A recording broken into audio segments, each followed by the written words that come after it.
तो बेटा हमने इशू ऑफ डिबेंचर्स की न्यूमेरिकल क्वेश्चन स्टार्ट किए थे। आज हम फर्स्ट 8 एग्जाम्पल करने वाले हैं। जो लास्ट वीडियो आपने स्टडी की थी वो इन्हीं एग्जाम्पल पे बेस्ड थी। आपको एक बार एंट्रीज रिवाइज करवा देते हैं। जब आप एप्लीकेशन मनी की रिसिप्ट आपके पास आती है तो आपकी क्या एंट्री होती है? Bank account debit to 12% debenture application. यहाँ पे इंटरेस्ट रेट 12% है, इसीलिए 12% आया। अब आपको ध्यान होगा, मैंने कहा था एक चीज़ को माला की तरह जपो। जहाँ जहाँ हमने शेयर्स लिखा था वहाँ वहाँ डिबेंचर्स आएगा, जहाँ जहाँ शेयर कैपिटल होता था वहाँ परसेंटेज डिबेंचर आएगा, जो परसेंटेज आपको क्वेश्चन में गिवन थी। उसके बाद आपने क्या लिखा? On transfer of application money to debenture. नीचे देखिए आपको नरेशन गिवन है, एग्जाम में ये भी लिखनी होती है। जब आपने अपनी एप्लीकेशन मनी को डिबेंचर अकाउंट में ट्रांसफ़र किया तो क्या एंट्री होगी? 12% debenture application account debit to 12% debenture account. अगर कोई पैसा किसी को हम रिफंड करते हैं, आपको पता है ना, ओवर सब्सक्रिप्शन के केस में अगर एक्सेस में आ जाए तो क्या एंट्री होएगी? To bank. अब एप्लीकेशन मनी से allotment money on the transfer of surplus. कई बार क्या होता है, अब यहाँ पे आपको बिल्कुल बेसिक कंसेप्ट से नहीं दी हुई हैं, मेन कंसेप्ट उठाए हुए हैं जो आप शेयर्स में पढ़ के आए हैं। अगर ओवर सब्सक्रिप्शन होता है तो हम क्या करते हैं? एक्स्ट्रा मनी को या तो वापस कर देते हैं टू बैंक, या फिर हम क्या करते हैं? उसको अलॉटमेंट में आगे के लिए शिफ्ट कर देते हैं। तो अलॉटमेंट में जब हम करते हैं तो कहाँ क्या एंट्री होएगी? 12% debenture allotment account. Allotment money की एंट्री क्या होती है? 12% डिबेंचर अलॉटमेंट टू 12% डिबेंचर। फिर अलॉटमेंट की क्या होती है? Bank account debit to 12% debenture allotment. इसी तरह आपकी फर्स्ट कॉल की एंट्री होती है। ठीक है, अब एक बार हम इसके क्वेश्चन स्टार्ट करते हैं। Govind limited issue 5000 12% debentures 100 each at par. Application पे 20, अलॉटमेंट पे 20, फर्स्ट कॉल पे 30 एंड फाइनल कॉल पे 30। यानी कि आपके देखिए 100 का था, इसको हमने डिवाइड करा 20 20 30 और 20 20 30 और 20। पब्लिक ने अप्लाई करे हैं 6000 डिवेंचर्स। हमने कितने इशू किए थे? 5। 1000 एक्स्ट्रा है। Application for 4500 were accepted in full. 4 देखिए इसमें से 4500 को तो हमने 4500 दे दिए। ठीक है, उसके बाद इन्होंने कहा application for 800 debentures were allotted 500। 800 वाले जिन्होंने 800 मांगे थे उनको मैंने कितने दिए? 500, और 700 को रिजेक्ट कर दिया। तो जो रिजेक्ट है इसकी एंट्री तो क्या हो जाएगी? To bank account. एप्लीकेशन वाले में जब एप्लीकेशन की मनी आएगी उससे नेक्स्ट एंट्री में हम क्या करेंगे? 700 वालों को तो वापस कर देंगे। एप्लीकेशन मनी का अमाउंट कितना है? 20। तो 700 गुना में 20 तो हो जाएगा वापस। इनके बीच का गैप कितना है? 800 और 300 के 500 के बीच का गैप कितना है? 300। 300 पे 20 रुपये एक्स्ट्रा आए हुए हैं। 3 दूनी 6। 6000 रुपये जो एक्स्ट्रा आए हुए हैं वो मैं किस में डाल दूंगी? अलॉटमेंट में। जो 6000 रुपये एक्स्ट्रा आए हुए हैं वो मैं किस में डाल दूंगी? अलॉटमेंट में। क्लियर है ये चीज़? तो देखिए इसकी जर्नल एंट्री। फर्स्ट एंट्री देखिए, सबसे पहले आपके पास 6000 डिवेंचर्स पे पैसा आया है फर्स्ट एंट्री में। तो फर्स्ट एंट्री में तो आपने क्या किया? 6000 को 20 से मल्टीप्लाई कर दिया। Bank account debit to 12% debenture application. अब इस एप्लीकेशन में 6000 पे है, ये जो एप्लीकेशन मनी है ये कितने पे है? जो ये एप्लीकेशन मनी पे पैसा आया ये कितना आया है? 6000 डिवेंचर्स पे 20 रुपीज़ मिले हैं। जबकि हम अपने डिवेंचर कितने दे रहे हैं? हम अपने कितने डिवेंचर दे रहे हैं? सिर्फ 5000। हम अपने 5000 डिवेंचर दे रहे हैं ना। हमारे तो एप्लीकेशन मनी पे 5000 है। जो वापस दिए वो कितने हैं? जो मैंने वापस दिए कितने हैं वो? 700। 1000 डिवेंचर एक्स्ट्रा आए थे ना, 700 वापस दे दिए। 300 वालों को हमने कहाँ शिफ्ट कर दिया? अलॉटमेंट में। ठीक है ना, 700 वापस दे दिया हमने। 700 गुना में 20। 300 हमारे पास, मतलब क्योंकि हमने 800 वाले जिन्होंने 800 की डिमांड की थी उनको 500 दिए, तो उनके 300 एडवांस हैं, तो वो मैं कहाँ भेज रही हूँ? अलॉटमेंट में। जब अलॉटमेंट का पैसा आएगा तो ये 6000 पे हमारे पास एक तरह से अलॉटमेंट के एडवांस आ गए, क्योंकि डिबेंचर में तो मैं सिर्फ 5000 ही डाल सकती हूँ। क्लियर है? फिर next entry 12% debenture allotment account debit. अब देखो शेयर्स हैं मेरे, सॉरी डिवेंचर है मेरे 5,000 और अलॉटमेंट मनी मेरी कितनी है 20। अलॉटमेंट मनी कितनी है 20। आने चाहिए थे 1,00,000 रुपए, पर अब कितने आएंगे 6,000 तो एडवांस आ चुके हैं ना अलॉटमेंट के, तो बैंक वाली एंट्री में कितने आएंगे 94,000, 1,00,000 माइनस 6,000। फिर फर्स्ट कॉल की एंट्री वही सिंपल 5,000 मल्टीप्लाई 30, ठीक है। इसी तरह फाइनल कॉल की दोनों एंट्री। क्या कोई डिफरेंस लगा आपको? सेम वही क्वेश्चन है, बस जहाँ जहाँ शेयर्स वर्ड आता था वहाँ वहाँ डिवेंचर वर्ड आ गया, जहाँ जहाँ शेयर कैपिटल आता था वहाँ वहाँ परसेंटेज डिवेंचर आ गया। Triputi had issued 20,000 11% debenture 100 each 25, 35, 40 old debentures were applied. एक होल्डर था 500 डिवेंचर थे, उसने सारा का सारा पैसा अलॉटमेंट पे दे दिया, और एक डिवेंचर होल्डर था उसने ना तो अलॉटमेंट दिया ना फाइनल कॉल दिया। तो अब आपके सामने क्या है, देखो ये जो 500 है इसने तो क्या कर दिया कॉल इन एडवांस दे दिया, सारा पैसा अलॉटमेंट पे दे दिया, तो इसका तो आ जाएगा कॉल इन एडवांस। कितने रुपए एडवांस दे दिए इसने 500 इसके डिबेंचर, और फर्स्ट और फाइनल कॉल के कितने हैं 40 रुपये, ये इसने अलॉटमेंट के साथ में एडवांस में दे दिए।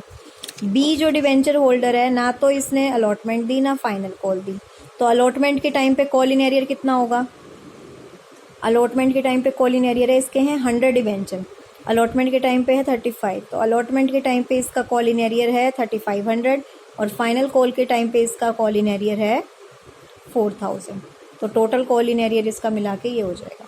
ये अलॉटमेंट के टाइम पे कॉल इन एरियर की एंट्री होगी और ये फाइनल कॉल के टाइम पे, ठीक है।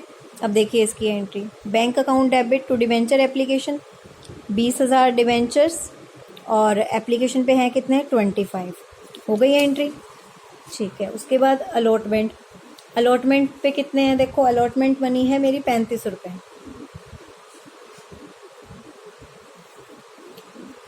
20,000 गुना में 35, ठीक है। पर अलॉटमेंट पे हमें कोई पैसा एडवांस पे मिला है, अलॉटमेंट के टाइम पे हमें पैसा एडवांस भी मिला है और कॉल इन एरियर भी। इन्होंने कॉल इन एरियर की एंट्री दिखाई नहीं है, इन्होंने सीधा क्या कर दिया माइनस करके अमाउंट दिखा दिया। हम एंट्री दिखा भी सकते हैं और ऐसे भी कर सकते हैं, कोई दिक्कत नहीं है, क्योंकि बैंक में से भी माइनस हो गया और यहाँ भी माइनस हो गया। अब देखो कॉल इन एडवांस में कितना गया आपका, कॉल इन एडवांस में आपका मैंने बताया था 500 मल्टीप्लाई 40। देखो आप चाहो तो अपनी एंट्री यहाँ पे कॉल इन एरियर दिखा सकते हो, अगर हम कॉल इन एरियर यहाँ दिखाएंगे तो यहाँ पे फिर फुल अमाउंट दिखाना होगा, अगर कॉल इन एरियर यहाँ नहीं दिखाया तो यहाँ नहीं। अब देखो अगर मैं बैंक के साथ यहाँ पे लिख दूँ कॉल इन एरियर, और कॉल इन एरियर कितने का है 100 मल्टीप्लाई 35। अगर यहाँ पे मैं डेबिट में कॉल इन एरियर दिखाऊंगी तो यहाँ पे ये अमाउंट नहीं आएगा, डिबेंचर में जो आना है वो पूरा आएगा। डिबेंचर का पूरा अमाउंट कितना है 20,000 मल्टीप्लाई 35। अगर आप डेबिट में कॉल इन एरियर दिखाओगे तो आपको क्रेडिट में क्या करना होगा फुल अमाउंट दिखाना होगा। अगर डेबिट में कॉल इन एरियर नहीं दिखा रहे तो हम अमाउंट यहीं पे माइनस करके लिख देते हैं, तो आप दिखा दो तो बेटर है, यहाँ पे कॉल इन एरियर लिख दो और यहाँ पे अपना पूरा अमाउंट जो 7 लाख का था वो लिख दो, 7 लाख पूरे आ गए। बैंक में कितना आएगा, बैंक में 7 लाख में से ये कॉल इन एरियर के तो माइनस कर देना और कॉल इन एडवांस के क्या कर देना प्लस, ठीक है। तो आप ध्यान रखेंगे, आप डेबिट में आप अपनी जो एंट्री करेंगे आप डेबिट में अपना, क्योंकि आप पहले से यही करते आ रहे हैं तो आप इसी वे से करिए। इन्होंने क्या किया हुआ था, ना तो डेबिट में कॉल इन एरियर दिखाया था फिर यहाँ पे अमाउंट माइनस करके लिख दिया था, पर आप डेबिट में अगर अपना 35 का कॉल इन एरियर दिखा रहे हैं तो यहाँ पे आप पूरा 7 लाख लिखेंगे, ध्यान रखना। अगर डेबिट में कॉल इन एरियर आप नहीं दिखा रहे तो 7 लाख में से जो कॉल इन एरियर है वो माइनस करके दिखाएंगे। फिर बैंक का पैसा कैसा आएगा आपका 7 लाख में, जो 7 लाख आपको मिलने थे अलॉटमेंट के उसमें कॉल इन एडवांस को प्लस कर दो और कॉल इन एरियर को माइनस कर दो, तो आपका बैंक का पैसा आ जाएगा। फर्स्ट एंड फाइनल कॉल की एंट्री हुई 20 मल्टीप्लाई 4, कॉल इन एडवांस जो पहले आ चुका है अब वो क्या हो जाएगा, डेबिट, क्योंकि बैंक में से ये हम माइनस करके लिखेंगे ना, आने थे इतने पर इतने पहले आ चुके हैं तो ये माइनस करके लिखेंगे। रोज लिमिटेड इशू 10,000 10% डिवेंचर 100 ईच। एक डिवेंचर होल्डर है जिसके पास कितने हैं 500 डिवेंचर्स हैं, उसने अमाउंट ड्यू ऑन अलॉटमेंट नहीं दिया है। पे this amount with the first call, इसका कॉल इन एरियर है। अब देखो यहाँ पे ये कंसेप्ट समझने का है, अलॉटमेंट पे, पर वो पैसा ये बाद में दे रहा है, कब, कॉल पे, फर्स्ट कॉल पे, ध्यान रखना। दिनेश के पास 800 डिवेंचर है, उसने कॉल इन एडवांस दे दिया अलॉटमेंट पे सारा पैसा, तो ध्यान से समझने वाली बात है। Bank account debit to debenture application, debenture application to debenture, पहली दो एंट्री तो बिल्कुल सिंपल है, 10,000 मल्टीप्लाई 10, क्या हो गया, तो बेटा ये तो आपका डायरेक्ट आ गया कितना, 10,000 मल्टीप्लाई 10, दोनों एंट्री हो गई। अब अलॉटमेंट पे देखो 10,000 और अलॉटमेंट का है कितना 20, तो यहाँ पे कितने से मल्टीप्लाई हो जाएगी, 10,000 गुना में 20। अब सोचने वाली बात है, ध्यान से सोचना, 500 डिवेंचर होल्डर ने अलॉटमेंट नहीं दी और 800 ने कॉल इन एडवांस भी दे दी, तो कॉल इन एडवांस और कॉल इन एरियर दोनों की एंट्री करनी है। अब देखो इन्होंने यहाँ पे फिर से डायरेक्ट एंट्री की हुई है, इन्होंने कॉल इन एरियर नहीं दिखाया हुआ, सीधा माइनस किया हुआ है। मैं आपको कॉल इन एरियर से बता रही हूँ, आप वैसे करेंगे। बैंक के साथ आप यहाँ पे लिखेंगे ऊपर डेबिट में कॉल इन एरियर अकाउंट, ठीक है। कॉल इन एरियर आपका कितने का है, 500 गुना में 20, और यहाँ पे फिर आप ये नहीं दिखाएंगे, यहाँ पे आप पूरा 2 लाख दिखाएंगे, ठीक है। जो भी आपका है कितना है देखो, 10,000 गुना में 20, तो 2 लाख हो गया पूरा, यहाँ पे आप पूरा दिखाएंगे। फिर से ध्यान रखो, अगर बुक में से फिर भी कोई क्वेश्चन करते हो, अगर कॉल इन एरियर नहीं दिखाए हुए, जैसे ये 10,000 यहाँ पे नहीं दिखाए हुए थे, अब यहाँ पे डेबिट में 10,000 आएंगे ना, ये या तो डेबिट में 10,000 मत दिखाओ, यहाँ पे सीधा माइनस करके लिख दो। अगर यहाँ पे 10,000 ऊपर दिखा रहे हो तो फिर आपको यहाँ पे पूरे 2 लाख दिखाने होंगे, ठीक है। फिर call in advance, call in advance कितना था 800, और कॉल की मनी कितनी है आपका, उसने बोला सारा पैसा उसने दे दिया 30, देखो 30 रुपये तो फर्स्ट कॉल के थे, 40 रुपये उसके, 70 रुपये उसने एडवांस दे दिए, तो कॉल इन एडवांस कितना है 800 गुना में 70, जिसमें से 30 फर्स्ट कॉल और 40 सेकंड कॉल हो गया। अब फर्स्ट कॉल की जब एंट्री हुई 10,000 गुना में 30, अब एक बात ध्यान से सुनेंगे, इन्होंने क्या बोला है आपको, बैंक में कितना पैसा आएगा वो भी ध्यान से सुनेंगे। ये देखिए इन्होंने हमें ये बोला बैंक अकाउंट डेबिट। अच्छा एक बात और ध्यान से सुनेंगे, अगर आपने call in arrear account open किया है तो यहाँ पे क्लोजिंग भी कॉल इन एरियर से होगी।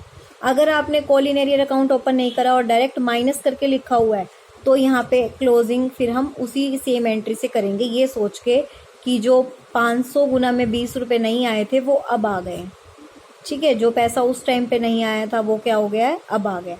पर अगर कॉल इन एरियर को आपने पहले डेबिट दिखा रखा है तो अब कॉल इन एरियर को आपको क्रेडिट करना होगा, ठीक है। तो ये चीज़ आप ध्यान रखेंगे, या तो ये चीज़ दिखाओ मत, अगर ये कॉल इन एरियर डेबिट किया है तो आपको यहाँ पे call in arrear he credit करना होगा, क्लियर है। तो bank account debit, call in advance जो पैसा आप पहले दे चुके हो 800 गुना में 30, क्योंकि ये जो कॉल इन एडवांस पूरी है फर्स्ट, इसमें से 30 रुपये फर्स्ट कॉल के 30 रुपये ही हैं, तो 30 फर्स्ट कॉल में आ गए, पूरे 3 लाख में से 24 पहले आ चुके थे। एक एंट्री होनी है जो पैसा आप पहले कॉल, अगर कॉल इन एरियर जैसे मैंने खुलवाया है तो यहाँ पे इसकी जगह पे क्या आएगा, कॉल इन एरियर। जैसे मैंने यहाँ पे, क्योंकि यहाँ पे इसका अमाउंट कम था ना 10,000 से, तभी 10,000 से दोबारा क्रेडिट हुआ, पर अगर मैंने इसको पूरा 2 लाख से करवा दिया तो अब क्रेडिट में ये नहीं आएगा। अगर कॉल इन एरियर अकाउंट आपने ओपन किया हुआ है तो अब क्रेडिट में कॉल इन एरियर ही लिखेंगे यहाँ पे। तो ये ध्यान रख लेना कि किसको call in arrear account debit खोल के करना है या कोई बिना खोल के भी करना चाहे तो भी कर सकता है। फिर फाइनल कॉल के टाइम पे आने थे 4 लाख पर, 800 गुना में 40, 32,000 पे पहले आपके आ चुके हैं, क्लियर है। तो ये आपके थे पार के क्वेश्चन। इसी तरह आपके प्रीमियम के हैं, मैंने आपको टॉपिक समझा दिया था। प्रीमियम में बस सिक्योरिटी प्रीमियम रिजर्व हो जाएगा आपका। आप 8 क्वेश्चन तक रिवाइज करेंगे और आपकी कोई प्रॉब्लम होगी मेरे से लेंगे, ठीक है। बस प्रीमियम में क्या होगा, प्रीमियम आपका क्रेडिट हो जाएगा। डिस्काउंट वाला मैं आपको ऑलरेडी 2 एग्जाम्पल करवा चुकी हूँ। डिस्काउंट में आपका सीधा अकाउंट ओपन होता है, discount on issue of debentures. आपको 8 तक ये एग्जाम्पल करने हैं यहाँ तक, और अगर आपको कोई भी डाउट लगता है तो आप पूछेंगे। ये एग्जाम्पल हम एक बार चाहें तो क्लास में भी अगर किसी बच्चे को कोई डाउट हो तो वो डिस्कस कर सकता है। अब देखो, हमने डिवेंचर्स पे अगर कोई किसी भी तरह का खर्चा पे करेंगे तो उसकी क्लोजिंग एंट्री कहाँ होती है, प्रॉफिट एंड लॉस में उसको ट्रांसफ़र करते हैं। डिस्काउंट भी हमारा लॉस है, डिस्काउंट को भी हम कहाँ पे ट्रांसफ़र करते हैं, प्रॉफिट एंड लॉस अकाउंट में। जिस भी क्वेश्चन में डिस्काउंट आएगा तो लास्ट में आप क्या करेंगे, उसको प्रॉफिट एंड लॉस अकाउंट में ट्रांसफ़र कर देंगे। कोई भी हमने खर्चा किया है या कोई भी मेरा डिस्काउंट है, तो इस चीज़ को आप ध्यान रखेंगे कि आपकी प्रॉफिट एंड लॉस की एंट्री भी आपको करनी है। क्लियर है? तो 8 तक आप करेंगे, कोई डाउट होगा तो बताएंगे। Thank you.